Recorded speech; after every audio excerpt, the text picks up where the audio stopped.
the whole atheism thing is actually more complex than we think. It's not just about saying there's no God. Especially when it comes to holy books, they really focus on that. Imagine most religious people quote holy scriptures to prove the existence of God. Atheists then say, all right, let's examine these books. In a way, they're fighting with their weapons. They find contradictions, inconsistencies, historical errors in the books.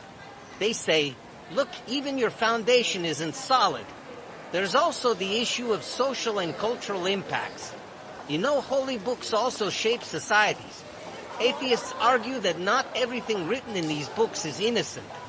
There are things that justify discrimination and violence. So it's not just about belief, it's also a social criticism. Some say these holy books are man-made, not divine revelations. They examine historical processes, different interpretations. In a way, they delve into the origins of these books. Not every atheist does this. Some focus on philosophical arguments, others on scientific explanations, but the issue of holy books is particularly useful when debating with religious people. And then there are arguments questioning the Creator, which is a whole different world. For example, they mention the problem of evil. They ask if God is good, why doesn't He prevent the evil in the world? Or they talk about logical inconsistencies. They claim there are contradictions. Cognitive exploration and change make it even more complicated. Teleology, evolution theory, cosmology. Some beliefs about creation contradict these. There's also criticism of the evidence of existence. Of course, there are those who question the Creator without referring to holy books. They ask, if everything has a reason, what's the reason for God? They criticize teleological arguments, saying the order in the universe doesn't point to a designer.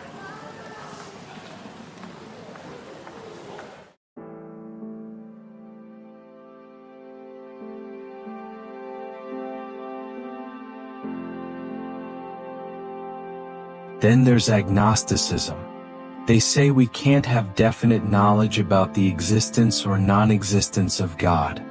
In a way, they leave the matter to the unknown. In short, the issue of atheism is deeper than we think. Beliefs, philosophy, science, society, they're all intertwined. It's not enough to just say there's no God. Is questioning the existence of a creator as simple as this conversation? Is it right to provide information this way, conveying things to the other person? Saying God exists or God doesn't exist? On what basis can we make these claims?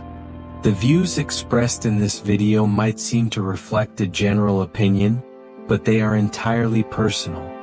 I don't aim to impose these ideas on anyone or claim that others share these views. One of the biggest misconceptions among the atheist community today is targeting holy scriptures while defending their views. They commonly take holy texts as their source and aim to debunk their narratives. Interestingly, we see many examples of this regardless of a person's educational or academic level. It can be a tradesman, a student, or an academician. The main reason for this is their lack of sufficient knowledge. In fact, accessing information is not difficult today. Besides the conditions of daily life, people's impatience and laziness are the most effective factors in not acquiring knowledge. So, how can an atheist view be defended without relying on holy texts? Of course, there are those who question the Creator without relying on holy scriptures. People who are interested in cosmological, teleological, metaphysical arguments and so on, and who have knowledge about these, have a broad perspective and thinking network. However, gaining sufficient knowledge on these arguments requires really good study and patience. It's not just about blindly saying, "I'm an atheist."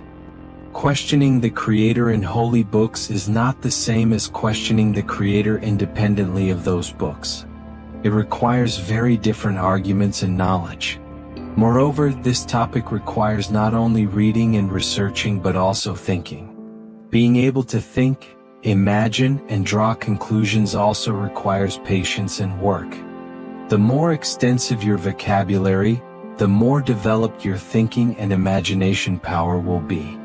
To be able to think, we first come across the fact that we need to read. We need to be aware of what we are reading, especially. Contrary to popular belief, not all information we acquire may be useful to us. It may not contribute to our goals. Therefore, we should pay attention to the alignment of what we read with our goals. In the next video, I will discuss these arguments. See you then.